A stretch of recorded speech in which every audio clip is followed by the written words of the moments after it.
इंद्रधनुष्य इंद्रधनुष्य इंद्रधनुष्य इंद्रधनुष्य. श्रोते हो, नमस्कार.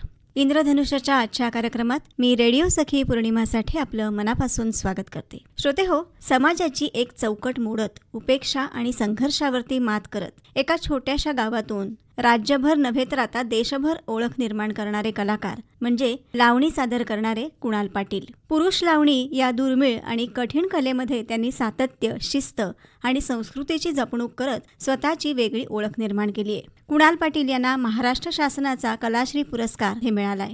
आज त्यांच्याकडे सुमारे 300 सन्मानचिन्ह आहेत आणि रंग हा लावणीचा जल्लोष या कार्यक्रमातून गेली 10 वर्ष ते 25 कलाकारांचा एका कुटुंबासारखा सांभाळ करतायत. चला तर या लावणी सादर करणाऱ्या कलाकाराशी अर्थात कुणाल पाटील यांच्याशी संवाद साधूया आणि त्यांचा जाणून घेऊया कलाप्रवास. नमस्कार. नमस्कार. नृत्याची आवड ही अनेकांना असते, पण या नृत्य प्रकारातील लावणी नृत्य की ज्या नृत्यासाठी महिलांचं वर्चस्व असतं, तर हा प्रकार नेमका कसा काय आवडला? मला आधी नृत्य करायची लहानपणापासूनच आवड होती. आमच्या इथे गावामध्ये जे कार्यक्रम व्हायचे त्याच्यामधून मी नृत्य करत होतो. बॉलिवूडच्या गाण्यांवरती मी डान्स करायचो आणि लावणीचं म्हणायचं झालं तर मी एक 5वी मध्ये असताना मुंगळा मुंगळा ह्या गाण्यावरती स्त्री वेशामध्ये पहिला परफॉर्म केलेला आमच्या गावामध्ये. तेव्हा तयारी माझ्या आईनेच केली होती. साडी नेसवणं, काय मेकअपचं असेल तर बाजूच्या ताईने वगैरे केलं होतं आणि मी तो तेव्हा कार्यक्रम केला होता आणि तो सगळ्यांना आवडलेला. आमच्या गावामध्ये एक दिदी होती, सुकन्या दिदी, तर ती आमचे म्हणजे असे डान्स वगैरे बसवायची तेव्हा. तर ती काय बोलली, कुणाल तुझी कंबर छान हलते, तू बाबा पुरुषांच्या डान्सपेक्षा ना एखादा स्त्री वेशातला डान्स करूया. आणि तो तिने माझा बसवला होता तेव्हा मुंगळा मुंगळा. आणि त्याच्यानंतर परत मी ते बॉलिवूड वगैरे सगळ्या हिरोच्या याच्यावरती मी परफॉर्म करत होतो. लावणी किंवा असा स्त्री वेशातला कुठला मी म्हणजे डान्स केलेला नव्हता. आणि 12वी झाल्यानंतर मी एक दूरदर्शनवरती कार्यक्रम बघितला होता, बिनबायकांचा तमाशा. सगळे पुरुष होते त्याच्यामध्ये आणि कुठेतरी मला पण जाणवलं की बाबा हे माझ्यातही आहे, हे मी पण करू शकतो. लावणीतला मला लही माहीत नव्हता, लावणी कशी हे करायची, काय काय लागणार आहे काही माहीत नव्हतं. मग ते टीव्ही वरती बघून वगैरे, तेव्हा आमच्या घरामध्ये स्वतःच्या घरामध्ये टीव्ही पण नव्हती. मग शेजाऱ्यांकडे जाऊन लावणी कसं काय आहे, ती नर्तिका कशी नाचते, काय काय घातलंय तिने, हे सगळं बघून बा नऊवारी साडी लागते. मग शेजारी आजींकडून नऊवारी साडी कशी नेसायची ते शिकलो, त्यांच्याकडूनच साडी आणली. त्याच्यानंतर बाजूच्या ज्या ताई वगैरे होत्या त्यांच्याकडे काय हार वगैरे गळ्यातले असतील ते घेतले. पहिली लावणी 2009ला नवरात्रामध्ये आमच्या इथे मी केली.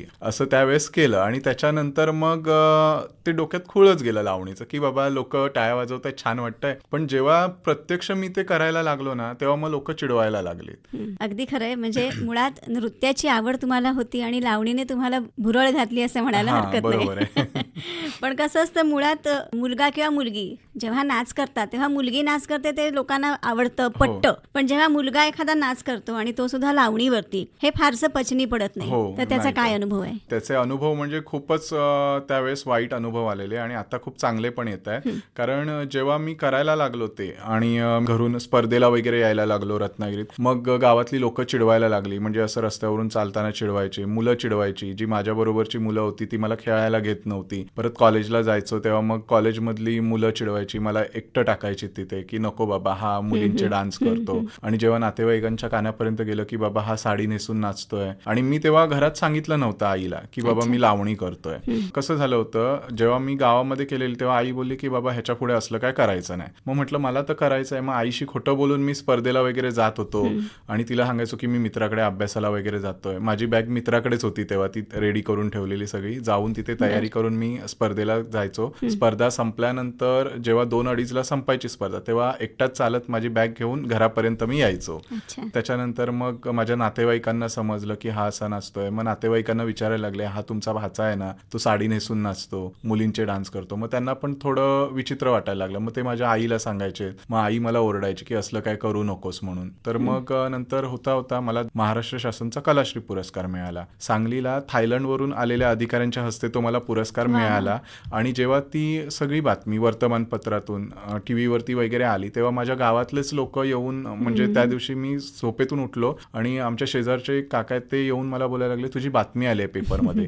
तर म्हटलं कसली? तर म्हणतात तुला पुरस्कार मिळालाय ना, तू बोललास का नाही? तर म्हटलं नाही बोललो, कारण कसं सगळे लोक चिडवत होते आणि त्याच्यात आपण काहीतरी वेगळं सांगायला जाणं. आईने पण तो पेपर घेतला, तिला पण खूप बरं वाटलं. मग ती दरवाजावरती उभी राहून सगळ्यांना सांगत होती कुणालची आज बातमी आहे, कुणाला असा असा पुरस्कार मिळालाय. आणि मग त्याच्यानंतर माझ्या गावामध्ये सत्कार झाला, ग्रामपंचायतीमध्ये सत्कार झाला, माझ्या मराठी शाळेमध्ये माझा सत्कार झाला, त्याच्यानंतर कॉलेजला सत्कार झाला. आणि मग त्याच्यानंतर आईला पण समजलं की बाबा हा काहीतरी वेगळं करणार. आणि जिथे जिथे तुम्हाला लोकांनी हिणवलं होतं तीच लोक तुमचं गावातले कौतुक लोक करायला पण पुढे आली. म्हणजे थोडंसं हे करायला लागले की बाबा नाही आपल्या गावाचं नाव तू पेपरमध्ये आणलं. मग त्याच्यानंतर जिथे जाईन कार्यक्रमाला तिथे आई कायम सांगायची तू बाबा बिंदास जा, लोक तुला काहीही बोलू दे, तुला करायचंय ना तू कर, मी तुझ्या पाठीशी आहे.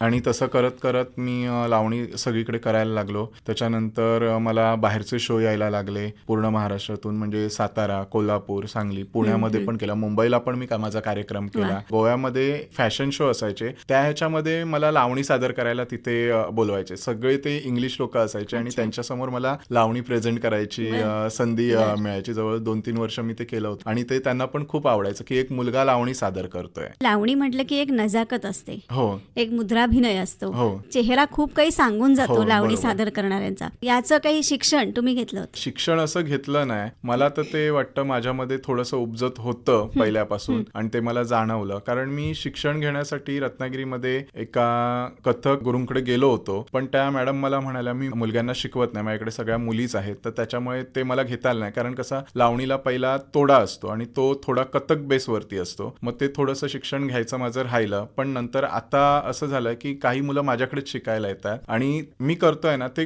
कुठेतरी बेस्ट होईल असं करणार आणि माझ्याकडे जी मुलं शिकायला येतील त्यांना मी फ्रीमध्ये ते शिकवणार. आणि एक्सप्रेशन म्हणाल तर खूप ठिकाणी असं होतं ना की मी जेव्हा स्पर्धा करायचो तेव्हा परीक्षक मला स्वतःहून सांगायचे की तू तुझ्या एक्सप्रेशन वरतीच नंबर मारून नेतोय. आता ती देवाची देणगी म्हणेन की मला ते डायरेक्ट येत होतं. हा, आणि आता शोला वगैरे आहे ना मी समोर माझा प्रेक्षक वर्ग कसा आहे ते बघून मी माझं एक्सप्रेशन देत असतो, माझी नजाकत हे करत असतो. की एकच वाक्य माझं म्हणजे कायम डोक्यात फिट बसवलंय की मी स्टेजवरती असताना शेवटच्या लाईनीमध्ये जो रसिक प्रेक्षक बसला असेल त्याच्यापर्यंत आपले नजाकत, आपले हावभाव पोचले पाहिजे. क्या बात आहे. आता लावणी कलाकार म्हटलं की नजरेसमोर येतं ते म्हणजे सुंदर नऊवारी साडी, आकर्षक वेशभूषा आणि भरपूर दागिने. हो, हे सगळं अंगावर लेवून नृत्य करायचं असतं. तर यासाठी काय नेमकी मेहनत घेतली? मेहनत म्हणजे खूपच करावी लागली, कारण सुरुवात केली तेव्हा माझ्याकडे काहीच नव्हतं. त्या शेजारच्या आजींकडून साडी आणली होती, ती नेसायचं शिकलो होतो, दागिने बिगिने सगळं. आणि जेव्हा मला पहिल्यांदाच एका ठिकाणी मी कार्यक्रमाला गेलेलो तिथे मला 50 रुपयाचं बक्षीस आलं होतं, ते मी 50 रुपये ठेवले.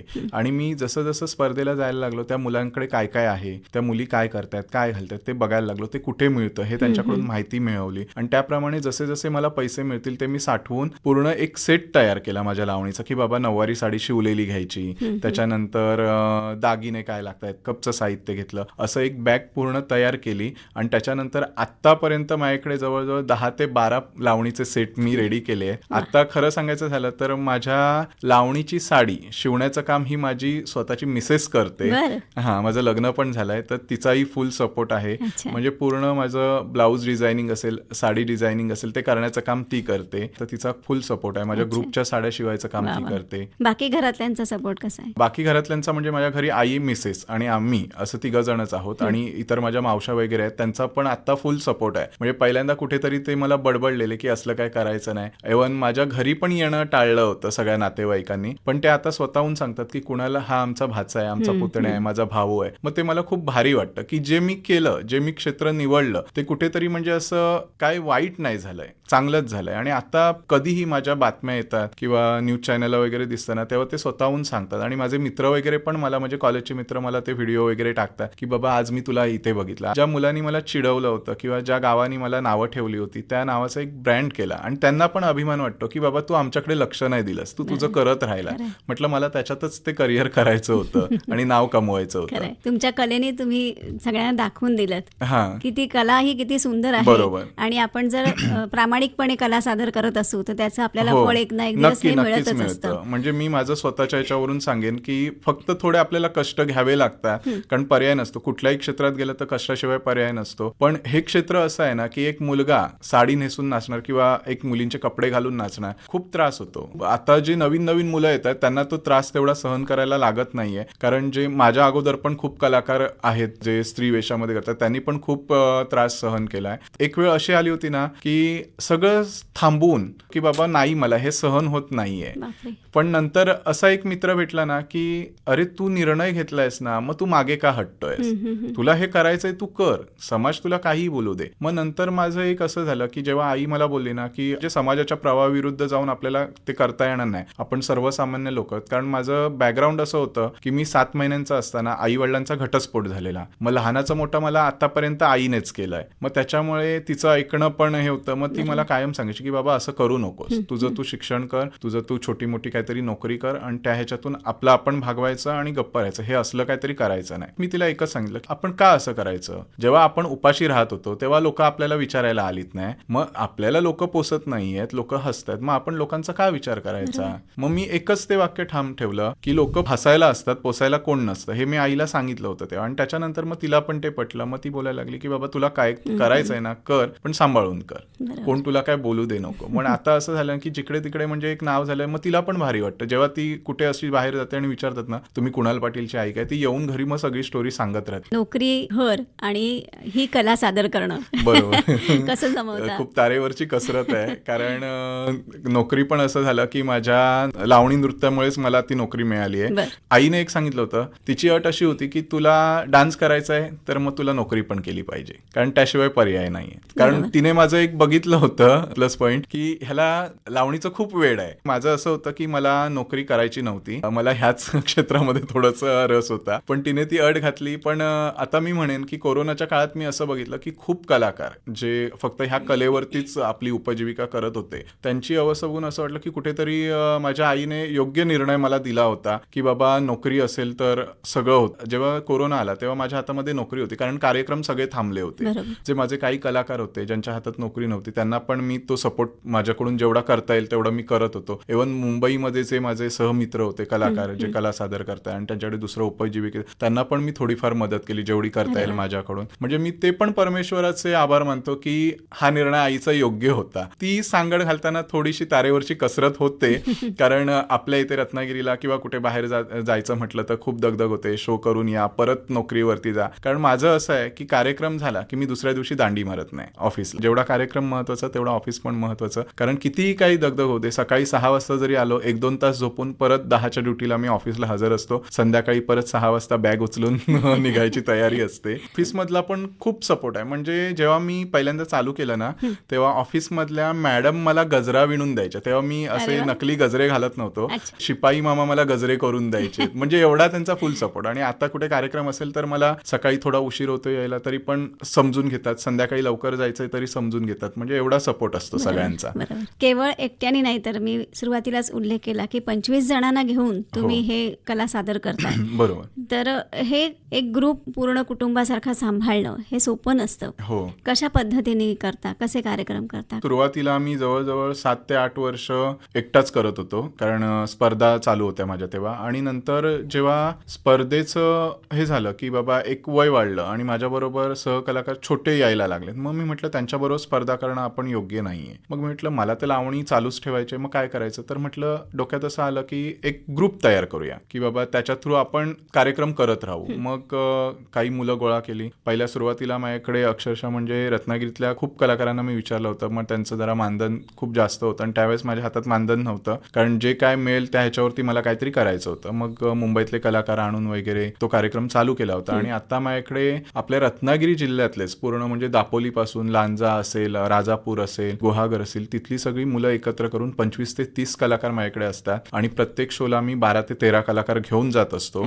आणि त्या कलाकारांचा पण फुल सपोर्ट असतो मला. म्हणजे कधीही फोन केला ना एनी टायमिंगला सगळे रेडी असतात की येतो आम्ही. आणि आता खूप व्यवस्थित चाललंय. आणि माझं मी प्रत्येक शोला सांगतो की बाबा मी एकटा काय करू शकत नाही, 3 तास मी एकटा नाचू शकत नाही. मग ते कलाकार जेवढे मला सहकार्य करतात ना त्याच्यातून कुणाल पाटील तिथे प्रेझेंट होतो. हे टीम वर्क आहे. हा, टीम वर्क आहे. कारण मी जरी असलो, मी बॅनरवरती दिसत असलो, माझं नाव लीडला होत असलं तरी मी असं लीड नाही तिथे घेत. प्रत्येकाच्या हातात काही ना काही सूत्र दिलेले आहेत की बाबा तू हे करायचं, तू हे करायचं. इव्हन माझ्या कार्यक्रमामध्ये आता लावणीच नसते, पूर्ण मराठी कार्यक्रम असतो. लावणी असतो, कोळी गीत असतं, त्याच्यामध्ये ग्रुप डान्स असतात, छत्रपती शिवाजी महाराजांचं आगमन आम्ही स्टेजवरती दाखवतो, साईबाबांचं आगमन दाखवतो, त्याच्यानंतर कॉमेडी स्किट असतात, त्या ह्याच्यामध्ये निवेदन असतं आणि कराओकेची गाणी असतात. असा पूर्ण व्हरायटी शो आम्ही त्या ह्याच्यामधून दाखवतो. आता माझ्या ग्रुपला 10 वर्ष यावर्षी कंप्लीट झाली महाशिवरात्रीला. पहिलाच मी महाशिवरात्रीला आपल्या शेजारी गाव आहे काळबादेवी, तिथून सुरुवात केली होती. पहिला कार्यक्रम ओपन केला होता तो नखरेल ना रुडवी लावणीचा बार, फक्त 4 ते 5 कलाकार घेऊन केला होता. त्याच्यानंतर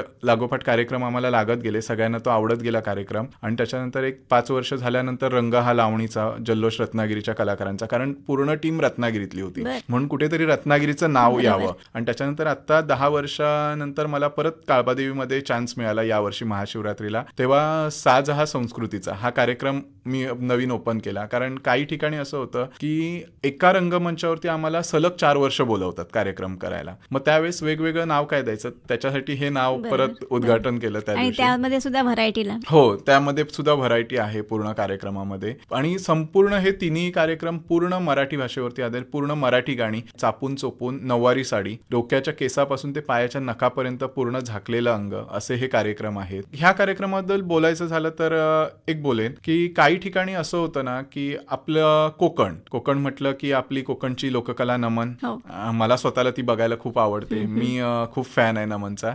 तर त्या ह्याच्यातून जोडीला आपण लावणी रुजवायची रत्नागिरीमध्ये. खूप टेन्शन पण होतं. आता एवढ्या 25 जणांना घेऊन कार्यक्रमाकडे जायचंय, सगळीकडे सादर करायचंय, काही अडचणी येतात? हो, अडचणी येतात ना, कारण कसं जायचं म्हटलं तर ट्रॅव्हलिंगचं म्हणजे विषय असतो की बाबा इथून राजापूरला जायचं तर 2 तास, गुहागरला जायचं तर 2-2.5-3 तास चिपळूण. मग ती मुलं थोडं लेट करतात. परत काही ठिकाणी अक्षरशः म्हणजे 10चा टायमिंग असतो, तर मग मी स्वतः जॉबला आहे, काही मुलं जॉबला आहेत, कॉलेजला आहेत, ते करून आम्ही निघत असतो रत्नागिरीतून. मग पोचायलाच आम्हाला तिकडे 10 वाजतात. मग ते आयोजक आम्हाला ओरडत असतात. तिथे गेल्यानंतर आयोजकांना एकच सांगतो, टेन्शन घेऊ नका, आम्ही लगेच तयारी करतो आणि आम्ही रंगमंचाचा ताबा घेतो. आणि जेव्हा ते कार्यक्रम बघतात, जिथे ते आम्हाला सांगतात की बाबा आमच्याकडचं रसिक प्रेक्षक आहे ते 11-12 वाजता निघून जातं आणि ते 2-2.5 वाजेपर्यंत पण थांबतं, तेव्हा ते स्वतः म्हणतात की मानलं तुम्हाला. आणि परत पेमेंटचा इश्यू होतो. काही ठिकाणी असं असतं की म्हणजे कमी ह्याच्यावरती पण आम्हाला काही ठिकाणी कार्यक्रम करावे लागतात. एवढा 25 माणसांचा संघ घेऊन जाणं पण मग थोडा तो पण विषय होतो. पण सगळे कलाकार माझे खुश आहेत. काही त्यांचं एवढं हे नसतं की त्यांना माहितीये की कुणाल दादा जे काय असेल ते आपल्याकडे क्लिअर असतं. आणि प्रत्येक कलाकाराचं असं असतं की रंगमंचावरती जे त्याला बक्षीस येईल ते त्याचं त्याला आम्ही देऊन टाकतो. जो आमचा निवेदक असतो त्यांना, त्या कलाकाराला तिथेच थांबवायचं, त्याचं त्याला द्यायचं आणि प्लस माझ्याकडून पेमेंट. काही मुलं आता कॉलेज करतात, काही मुलं आपलं जॉब पण करतात, शिक्षण करतात. तर हे जे मानधन मिळतं ना ते आपली फी भरणं किंवा कॉलेजची फी, हायस्कूलची फी, म्हणजे स्वतः पालक ते स्टेटसला ठेवतात की माझी मुलगी कुणाल पाटीलच्या कार्यक्रमाला जाते, त्याच्यातून मिळणारं जे मानधन आहे त्याच्यातून ती शाळेची फी भरते. मला ती एवढं अभिमान वाटतं ना की कुठेतरी मी काहीतरी चांगलं करतोय. म्हणजे जे क्षेत्र निवडलं ते खूप म्हणजे वाईट नव्हतं. आपला दृष्टिकोन चांगला पाहिजे. बरोबर. या 25 जणांमध्ये मुलं मुली दोन्ही आहेत? हो, दोन्ही आहेत, मुलं मुली सगळे आहेत. कारण माझ्या बरोबर आता रत्नागिरीमध्ये 2-3 मुलं मी लावणीला तयार करतोय की मुलगे. पहिल्या सुरुवातीला स्त्रियांना घराच्या उंबऱ्याच्या बाहेर परवानगी नव्हती, तेव्हा त्या लावणीमध्ये पुरुषच कलाकार आपली कला सादर करत होते. आणि जेव्हा स्त्रियांना मिळाला, जेव्हा हे की बाबा आता स्त्रिया करू शकतात, तेव्हा स्त्रिया यायला लागल्या. मग पुरुष जरा मागे पडायला लागले. कुठेतरी ते डोक्यात होतं की बाबा पुरुष करत होते ना, मग ती पुरुषांनी पण जिवंत ठेवूया ना, कारण आपल्या महाराष्ट्राची लोककला आहे, एकट्या स्त्रीवरतीच का भार देऊया. म्हणून ते थोडंसं मी चालू केलं आणि आता त्याला व्यावसायिक स्वरूप आलंय माझ्या कार्यक्रमांना. इतर नृत्याचे प्रकार आणि लावणी नृत्य यामध्ये काय फरक आहे? काय फरक खूप आहे, कारण इतर नृत्याचे प्रकार म्हटलं म्हणजे मी कुठल्या ह्याला कमी लेखत नाहीये, सगळे छानच आहेत. पण लावणी म्हटली की कसं की खूप म्हणजे अक्षरशः पूर्ण ते पाहिजेच जे लावणीला लागतं. साज शृंगार म्हणा, जो मेकअप म्हणा, जी ज्वेलरी म्हणा, जे काय असेल, एव्हन हेअरस्टाईल म्हणा, साडी असेल, ते सगळं पाहिजे. त्याशिवाय ती लावणी परिपूर्ण होत नाही. एव्हन आपली नजाकत असेल, चेहऱ्याचे एक्सप्रेशन असतील, ते पण पाहिजे. लावणीला तो साजशृंगार पाहिजे, त्याशिवाय ती लावणी कम्प्लीट होत नाही आणि लावणी म्हणून वाटत नाही. कारण आता काही ठिकाणी असं झालंय की खूप मुली अशा असतात की केस सोडून नाचणं. आणि एका ठिकाणी एका कार्यक्रमात मी गेलो होतो, आयोजकांनी मला बोलवलेलं, तिथे एक मुलगी पण आली होती. ती नऊवारी साडी नेसली होती, साजशृंगार केला होता आणि केस मोकळे सोडले होते. मी तिला विचारलं काय करणार आहेस, तर ती म्हणाली चंद्रा लावणी करणार आहे. तर म्हटलं हा गेटअप तुझा कुठला आहे? तर नाही, म्हणजे माझ्याकडे आंबेडा नाही म्हणून मी केस सोडले. म्हटलं नाही, मी अक्षरशः म्हणजे ना मला खूप चीड आली तिथे. मी तिला बडबडलो, एक कलाकार असली तरी बडबडलो. तिला थोडंसं म्हणजे वाईट वाटलं की म्हणते नाही कुणाला तर तुझं पण बरोबर आहे. कारण मी म्हटलं नाही माझ्या समोर नाही चालणार, कारण मी आज जपलंय ते. त्याच्यामुळे थोडासा राग आला, माझा थोडा राग कंट्रोल नव्हता झाला तिथे. आणि त्या मुलीला मी एक सांगितलं की बाबा माझा डान्स पहिला आहे, त्याच्यानंतर माझं चेंजिंग आहे, मी तुला माझा आंबेडा देतो, तू आंबेडा बांध आणि मग नाच, अशीच नाचू नको. तुला नसेल जमत मी तुझी तयारी करतो, पण तू ते कर. आणि ते करून तिने नाचली. तिला वन्स मोर झाला तिथे, बक्षीस पण आला. आणि ती डायरेक्ट येऊन माझ्या पाया पडली की बाबा दादा आजपर्यंत असं सांगणारं कोण नव्हतं आणि तू सांगितलंस. म्हटलं नाही, लावणी ती लावणी तशीच दिसली पाहिजे, कारण लावणी ही आपल्या महाराष्ट्राची लोककला आहे, ती आपल्याला जपायची, जोपासायची आणि पुढे न्यायची. असं काहीतरी करून लावणीला बदनाम नाही करायचंय. मग तेव्हापासून ते आतापर्यंत बघतोय ना, आंबेड्याशिवाय कधीच नाचत नाही. आणि हे मी माझ्या कलाकारांना पण सांगतो की बाबा करायचंय तर व्यवस्थित करायचं, पूर्ण तो 7 शृंगार दिसला पाहिजे, काहीतरीच नाचायचं नाही तिथे, पाहिजे तो 7 शृंगार पूर्ण पाहिजे. माझ्या घरातले पण बोलतात अरे किती तयारी करणार. नाही, कारण माझा आता तो गेटअप करायला जवळ 1.5 ते 2 तास जातात, पूर्ण मेकअप 7 शृंगार करणं. माझ्या घरातले पण म्हणतात अरे किती करणार. नाही, कारण ते रसिक प्रेक्षकांपर्यंत आपल्याला पोहोचवायचंय, ते आपलं जे जपलंय ते तिथपर्यंत पोहोचवायचंय, त्याशिवाय ती लोक आपल्याला डोक्यावरती घेणार नाही. बरोबर, लावणीची एक प्रतिमा आहे. हो, आणि ती तशीच सादर झाली बरोबर, पाहिजे, ती जपली गेली हो पाहिजे. जपली गेली पाहिजे. नक्कीच. तुमच्याप्रमाणेच आता तुमच्या ग्रुपमध्ये सुद्धा अनेक मुलं आहेत. हो. तर या क्षेत्राकडे येताना त्यांना काय सांगाल की तुमच्या स्वतःमध्ये काय क्वालिटीज असायला हव्यात आणि कोणत्या गोष्टी तुम्ही इग्नोर करायला शिकायला बरोबर. पाहिजे? जसं मी सांगेन की आपण जर का कोण चिडवत असेल, आपल्याला थोडं म्हणजे वाईट वाटत असेल, तर त्याकडे दुर्लक्ष करा. तुम्हाला जर करायचंय की नाही तर तुम्ही एक ठाम निश्चय करा, मला हे करायचंय. म्हणजे लावणीचं क्षेत्र नाही म्हणणार, सगळ्या क्षेत्रामध्ये, कारण प्रत्येक क्षेत्रामध्ये काही ना काहीतरी आपल्याला प्रॉब्लेम येत असतात. तर त्या प्रॉब्लेमला आपण फेस करायला तयारी राहा. काही होऊ देत, कोणी काहीही बोलू देत, त्या ह्याच्यातून आपण आपल्याला फक्त जे करायचंय ते करायचं, बेस्ट द्यायचं. आणि जी नवीन मुलं येतात त्यांना सांगेन की बाबा तुम्हाला करायची असेल लावणी, बिंदास्त करा. तुम्हाला काय प्रॉब्लेम येत असेल तुम्ही माझ्याशी संपर्क करू शकता, मी तुम्हाला मदत करू शकतो. जेवढे कलाकार माझ्याकडे येतात ना नवीन, त्यांच्याकडे काही नसतं, मग मी त्यांना सपोर्ट करतो की माझ्याकडे साड्या आहेत, माझ्याकडे ज्वेलरी आहे, तुम्ही घाला नाचा. 2-3 शोला सपोर्ट करतो, त्यांना पेमेंट देतो माझ्याकडून. पेमेंट मिळाल्यानंतर तुमचं तुम्ही घ्या. म्हणजे त्यांना ते अर्थार्जन, म्हणजे त्या ह्याच्यातून त्यांना ते पण कळू दे ना की बाबा असं आपल्याला करायचंय. माझं असं आहे की मला तेव्हा कोण सपोर्ट करणार नव्हतं, पण आता माझ्याकडे आहे, मी करू शकतो त्या मुलांना. म्हणजे कोणाला असं म्हणजे कमी पडता कामा नये. इव्हन मी त्यांच्या पालकांना पण सांगेन की आपला मुलगा असं काहीतरी करत असेल ना तर त्याला मागे खेचू नका, काही वाईट वाटू नका. समाज आपल्याला बोलणारच आहे, पण उद्या तो पुढे जाऊन जर त्याने त्याचं स्वतःचं नाव मोठं केलं, त्याच्याबरोबर तो तुमचं पण नाव मोठं करणार आहे, तुमच्या घराण्याचं नाव मोठं करणार आहे, तुमच्या समाजाचं नाव मोठं करणार आहे, आणि तेव्हा तो समाज त्याच्या मागे असणार आहे. मेन आपल्याला पुढे जाण्यासाठी आपल्या घरातला सपोर्ट महत्वाचा असतो. बाकीच्यांचं काही होते, पण घरातून जर सपोर्ट असेल ना, तो मुलगा काही करू शकतो, ती मुलगी काही करू शकते. कारण घरातूनच जर त्यांना डावललं की बाबा हे करू नकोस, मग त्यांचं खच्चीकरण खूप होतं. कारण मी माझ्या स्वतःच्या याच्यावरून सांगेन, पण त्या मुलांनी पण एक ठाम निश्चय करा की बाबा मला हे करायचंय. पालकांची अशी अपेक्षा असते ना की ह्या मुलांनी शाळेमध्ये 100% घेतले पाहिजे, पण मी तर म्हणेन त्यांची 100% घेण्याची कुवत नसेल. बाबा तो 40-50% घेत असेल मार्क्स, पण त्याच्यामध्ये काहीतरी वेगळी कला असेल, त्या कलेला तुम्ही सपोर्ट करा. भले तो मेकॅनिक होत असेल, क्रिकेटर होत असेल, त्याला त्याच्यात सपोर्ट करा. त्याच्यातून तो स्वतःचं नाव मोठं करेल आणि आपल्या कुटुंबाचं पण नाव मोठं करेल. आणि मुलांना पण सांगेन की बाबा कलेबरोबर आपली शाळा सुद्धा महत्वाची आहे. कारण आजपर्यंत मी म्हणजे माझं सांगेन की मी कुठल्याही वर्गामध्ये कधीही नापास झालेलो नाही. मी 12वी पर्यंत माझं शिक्षण कंप्लीट केलं. मला अजून शिकायची इच्छा होती, पण ते थोडं लावणीकडे लक्ष गेल्यामुळे मी 12वी पास होऊन बस केलं. त्याच्यानंतर मग माझे MSc-IT केली, इंग्लिश मराठी टायपिंग केलं, टॅली केलं, DTP केलं, आणि नंतर मग मला तो जॉब मिळाला. जरी डान्समुळे मी म्हणत असलो तरी थोडंसं माझं हे पण शिक्षण आहे, कारण शिक्षणाशिवाय पर्याय नाही, शिक्षण पण महत्वाचं आहे. आणि एक सांगेन की ज्यांना कोणाला लावणी करायची असेल किंवा इतर काय डान्सचं शिकायचं असेल तरी पण मी फ्रीमध्ये शिकवू शकतो. मला जेव्हा वेळ असेल आणि तुम्हाला जेव्हा जेव्हा वेळ असेल त्या ह्याच्यामधून मी ते मार्गदर्शन नक्की करेन त्यांना. जेव्हा नृत्याचे कार्यक्रम येतात तेव्हा आपण पूर्ण तयार असलं पाहिजे. हो. तर त्यासाठी रियाज आपण म्हणतो कुठल्याही कलेचा, सादरीकरणाच्या आधीचा.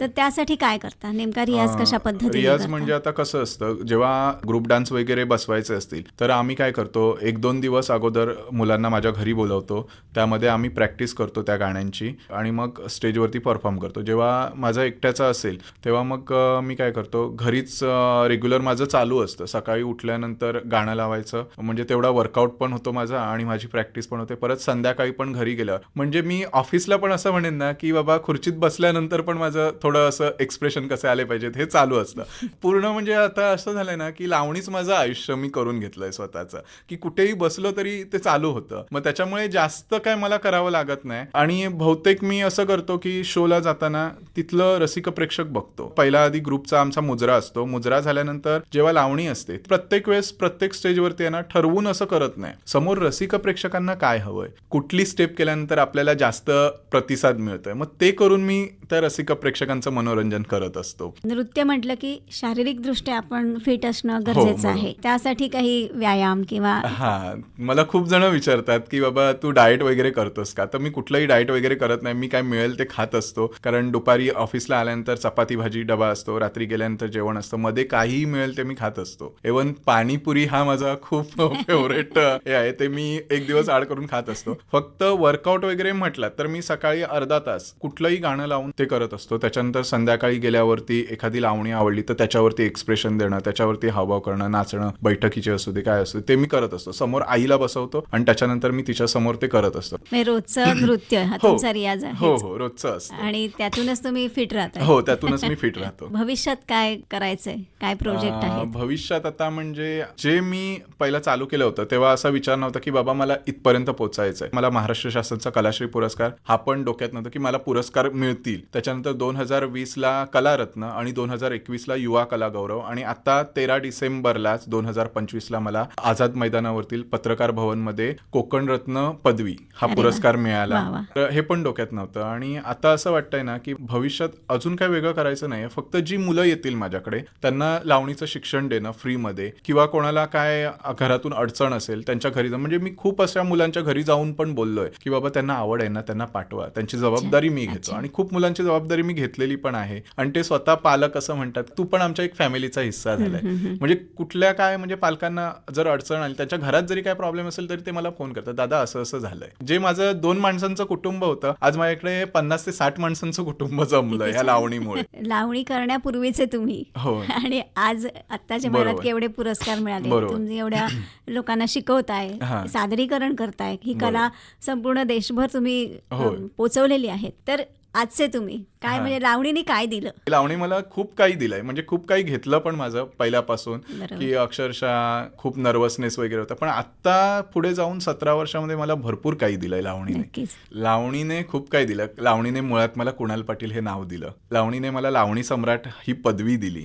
लावणीने सगळे पुरस्कार दिले. लावणीने मान सन्मान दिला. कारण माझं असं होतं की आपण आलोय ना जन्माला तर असंच नको जाऊया नंतर जाताना, की काहीतरी ठेवून जाऊया ह्याच्यामध्ये. की एक होता कोणतरी तो असं करत होता, कधीतरी नाव निघेल. त्याच्यानंतर जे माझे मित्र माझ्यापासून लांब झाले होते, माझे मित्र दिले, माझी फॅमिली दिली. जे 2 माणसांचं कुटुंब होतं तिथे मला 50-60 माणसांचं कुटुंब दिलं. असं सगळं दिलंय. आणि मी एकच सांगेन की कुठलीही कला आपली असेल ना त्याला ठामपणे तुम्ही खंबीर व्हा आणि ते सादर करा. कारण तुम्ही जर ठाम नसाल तर ते पूर्ण होणार नाही. आपल्यात फक्त ती इच्छाशक्ती पाहिजे की हे मला करायचंय. कुठलाही क्षेत्र निवडताना एक फोकस ठेवा की ह्याच्यात मला पुढे जायचंय, भले काहीही होऊ देत. मी एका ठिकाणी एकदा कार्यक्रम केला होता, तर तिथे 2 परीक्षक होते. त्यांनी मला एकच वाक्य तेव्हा सांगितलं होतं, कुणाल पाटील हा जगताना कुणाल पाटीलच दिसला पाहिजे. आणि जेव्हा लावणीमध्ये तू येशील तेव्हा तो कुणाल पाटील नाही, ती लावण्यवतीच दिसली पाहिजे. कारण तर तुला तो समाज स्वीकारेल. आणि मी आजपर्यंत तसं ठेवलंय की जेव्हा मी ऑफिसमध्ये असतो तेव्हा कुणाल पाटीलच दिसला पाहिजे, घरी असतो तेव्हा कुणाल पाटील दिसला पाहिजे, पण जेव्हा रंगमंचावरती जाईन तेव्हा तो कुणाल पाटील नाही, लावणीमधलाच कुणाल पाटील दिसला पाहिजे. त्या सगळ्या मुलांना पण तेच सांगतो की बाबा रंगमंचावरती येतं तेव्हा तुमचा कलाकार दिसला पाहिजे, घरी असताना तुम्ही सर्वसामान्य तुम्ही जे नावाने वावरते तेच नाव दिसलं पाहिजे आणि तीच व्यक्ती दिसली पाहिजे, तिथे लावणी नाही दिसली पाहिजे. तर एकच स्वप्न आहे की एखाद्या रिएलिटी शोच्या रंगमंचावरती जायचं, पण विजेती होण्यासाठी नाही. त्या रंगमंचावरती मला आईला न्यायचंय. तिने काय केलंय हे त्या ह्याच्यात, माझी कला तर सगळीकडे दिसतेच आहे, पण माझ्या आईला काय न्यायचंय तर तिने खूप माझ्यासाठी केलंय आणि ते सगळ्यांसमोर आणायचंय त्याच्यासाठी. सर तुम्ही इथे आलात, खूप छान संवाद श्रोत्यांशी साधलात, त्याबद्दल आकाशवाणीतर्फे आणि सर्व श्रोत्यांतर्फे मी आपले आभार मानते. धन्यवाद. नमस्कार. मॅडम. या कार्यक्रमाचे सादरकर्ते होते विवेक वानखडे.